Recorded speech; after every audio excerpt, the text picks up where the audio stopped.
मैं बिल्कुल ठीक। कहता तू अपनी फैमिली के सामने रोया क्यों था? मैं उनसे मिलने गया तो वो तेरी माँ कह रही थी कि वो रो रहा था उधर। मैंने कहा सर मैं बस थोड़ा इमोशनल हो गया उनको देख के। कहता नहीं हो, पता है जेल हो गई है तुझे तो क्या हो गया है, अंदर बैठ के घर वालों को तो नहीं ना परेशान करना, उनके सामने मुस्कुरा के जाया कर, हंसता खेलता उनके साथ शुगर लगाया कर। क्या मैं बिल्कुल ठीक हूँ, अंदर बड़ा मजा आ रहा है। मैंने कहा सर वो हो जाता है, मैं तो कोशिश करता हूँ कि मैं उनको कोई टेंशन ना दूं, लेकिन चेहरे पे बंदे के लिखा आया था। कहता खैर मैं गया उस दिन तेरे घर, माँ जी बहुत परेशान थी, मैंने उनको तसल्ली दी है, तुझे मैं सिर्फ ये बताने आया हूँ कि तू तगड़ा रहे। फिर उसने मुझे कहा कि अगर आने वाले कुछ टाइम के अंदर अगर तुझे कोई न्यूज तेरे रिलेटेड सुनने को मिलती है तो पैनिक नहीं होना और अंदर किसी से कोई बात शेयर नहीं करनी, कोई पूछे कहना मुझे इल्म नहीं किसी चीज, और अपनी फैमिली को भी कह दे कि किसी चीज को लेके पैनिक नहीं होना। अगर कोई प्रेशराइज करने की कोशिश करे, कोई कॉल करे, कोई अप्रोच करे, जस्ट इन्फॉर्म अस। साथ मैंने उनको ये भी बताया कि जब मैं NCCI की कस्टडी में था तो वो मुझे कहते थे कि आपके पीछे MI लगी हुई है। तब उसने मुझे कहा कि जिन लोगों का नाम लेके आपसे पैसे ले रहे हैं ना, मैं उस इदारे से हूँ। फिर उसने मुझे बताया कि ये बात जब मुझे पता लगी तो हमने अपने हायर अथॉरिटीज को भी इन्फॉर्म किया, तो let me and my team handle it. तूने अंदर किसी से कोई बात नहीं करनी, अपनी फैमिली से ज्यादा कोई बात नहीं करनी, सिर्फ उनका हालचाल पूछ और रोना धोना बंद कर, उनके सामने शुगर लगा, हंस मुस्कुरा, कह के बड़ा मजा आ रहा है अंदर, जो बुरा वक्त था वो चला गया, अब बस तू वक्त काट। फिर मैंने उसको बोला कि सर वो जो एडिशनल डायरेक्टर सरफराज चौधरी साहब हैं वो मुझे रिमांड के दौरान कहते थे कि मैं तेरी हाई कोर्ट तक बेल रोकूंगा, तो उधर बिग ब्रदर कहता कि छोड़ दे कुछ नहीं होगा। उसके बाद वो हुआ जो किसी ने वहमो गुमान में भी नहीं सोचा था।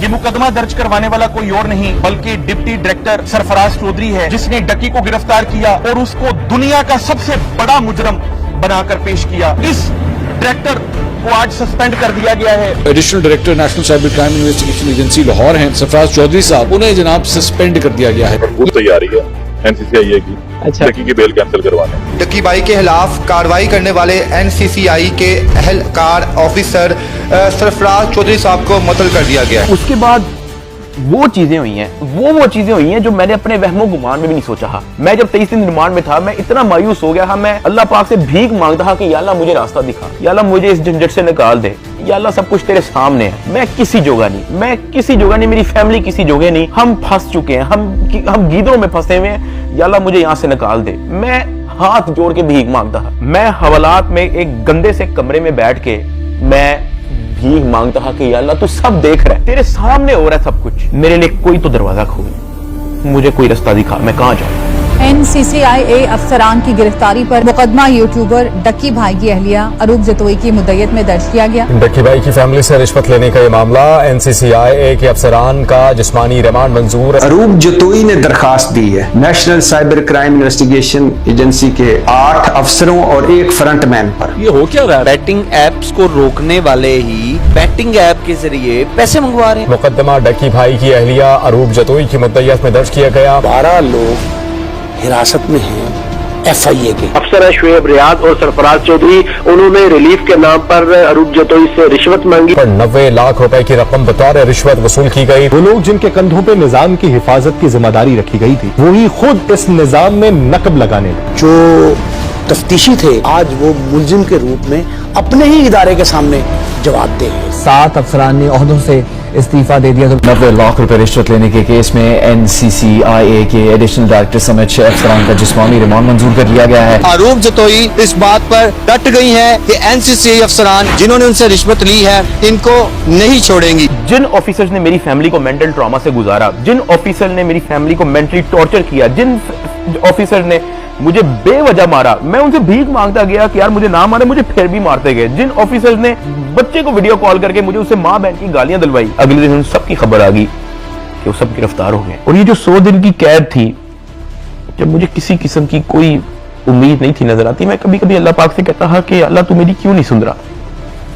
लेकिन ये सब जब मुझे खबरें सुनने को मिली तो मैंने रियलाइज किया कि अल्लाह ने मेरी तभी सुन ली थी जब बिग ब्रदर मुझे फर्स्ट टाइम NCCI ऑफिस में मिला और उसने मेरे से पूछा कि तेरे पे केस क्या है। इसमें FIA एंटी करप्शन इदारे को बड़ा अप्रिशिएट करना चाहूंगा जिन्होंने मेरी फैमिली का सारा केस सुना, मेरी फैमिली के एक मेंबर के पास जाके उन्होंने उनकी स्टोरी सारी सुनी, उनका बयान लिया, इन पे FIR लॉन्च की और ये सब कुछ हुआ। वहां से मुझे रियलाइज हुआ कि इदारे बुरे नहीं होते, कुछ लोग होते हैं जो बुरे होते हैं। और अनफॉर्चुनेटली मेरे केस के अंदर भी मुझे बुरे लोग मिले, लेकिन क्योंकि अच्छे लोग भी एग्जिस्ट करते थे, अल्लाह पाक ने उनको वसीला बनाया, उनको हमारे पास भेजा। 16 अगस्त को मैं गिरफ्तार हुआ। 100 दिन टॉर्चर, ऐसा रोलर कोस्टर जो मैंने ज़िंदगी में कभी भी नहीं सोचा था मैं और मेरी फैमिली ने गुजारा 100 दिन के बाद। जस्टिस शहराम सरवर, मैं उनको सल्यूट करता हूँ, उन्होंने मुझे बेल दी हाई कोर्ट से। मैं जब जेल में था, जब सबसे पहले मुझे इस चीज़ की न्यूज़ मिली कि डकी तेरी बेल हो गई है, तब जो मेरी बॉडी पे खून दौड़ा था उसके लिए मैंने 100 दिन इंतजार किया। मैं तो जम गया था,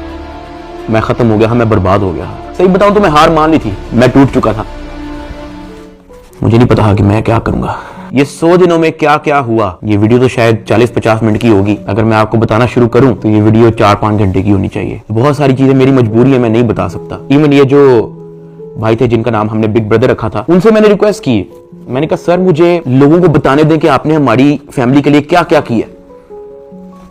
कहता डकी we work in the shadows, हमें आपकी अप्रिसिएशन नहीं चाहिए, ये हमारी ड्यूटी थी। आपकी माँ हमारी माँ है, आपकी फैमिली हमारी फैमिली है। ना हम चाहते हैं कि आप हमारा नाम लें, ना हम चाहते हैं कि आप हमें मेंशन करें। उसने कहा क्योंकि हमारे इदारे का नाम लेके आपको और आपकी फैमिली से फाइनेंशियल बेनिफिट्स ले रहे हैं तो we have to step in. इदारे की ट्रेनिंग ही ऐसी है कि अगर हमारे इदारे का कोई नाम लेके अपने लिए कोई बेनिफिट लेगा तो उसकी कोई टॉलरेंस नहीं है। ये हमारी ड्यूटी है, we are here to serve this country. अगर आप गलत होते या आपकी फैमिली गलत होती तो हम आपका साथ ना देते, लेकिन हमने देखा कि हमारी माँ मुश्किल में है, हमारी बेटी मुश्किल में है, हमारा भाई मुश्किल में है, तो हमें आपकी अप्रिसिएशन ही चाहिए।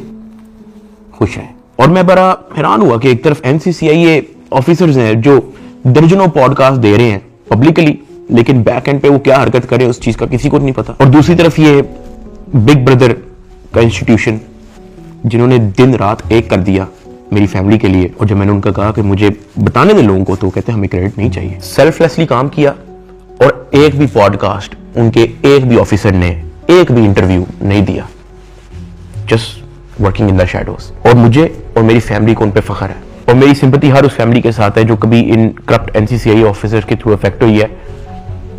अल्लाह पाक किसी की फैमिली को उस चीज से ना गुजारे जिस चीज से मेरी फैमिली गुजरी है। एक और चीज की बड़ी कंफ्यूजन थी कि मेरे एक्चुअली वकला कौन है। तो मेरा केस जो है वो बैरिस्टर अमृत शेख देख रही है और एडवोकेट उस्मान लतीफ जो मेरा केस आगे परसू कर रहे हैं। लेकिन मैंने सबकी वीडियोस देखी हैं, जितने वकला हैं जिन्होंने मेरे लिए स्टैंड लिया, मैंने सबके टिकटॉक वीडियोस देखी हैं। मैं दिल से उन तमाम एडवोकेट्स का शुक्रगुजार हूं जिन्होंने मेरे लिए स्टैंड लिया। इस पूरे 100 दिन के अंदर जो मेन सवाल लोगों का था ना, वो ये था कि यार डकी भाई आप तो इस मामले से फारिग होने के बाद मुल्क छोड़ के चले जाओगे। लेकिन मैं आप लोगों को एक बात बताऊं, 8 साल हो गए हैं मुझे यूट्यूब पे आए हुए, मैंने सिर्फ अच्छा टाइम देखा है। जहां 8 साल इस मुल्क ने मुझे सब कुछ दिया, इस मुल्क के लोगों ने मुझे प्यार दिया, इस मुल्क के लोगों ने मुझे सपोर्ट दी, तो ये 3 महीने की मुश्किल में मैं मुल्क छोड़ के जाऊंगा तो ये तो मेरी सेल्फिशनेस है कि जहां 8 साल इस मुल्क ने आप पे कोई मुश्किल नहीं आने दी, तो 3 महीने की मुश्किल पे मैं इस मुल्क को छोड़ के कैसे जा सकता हूं।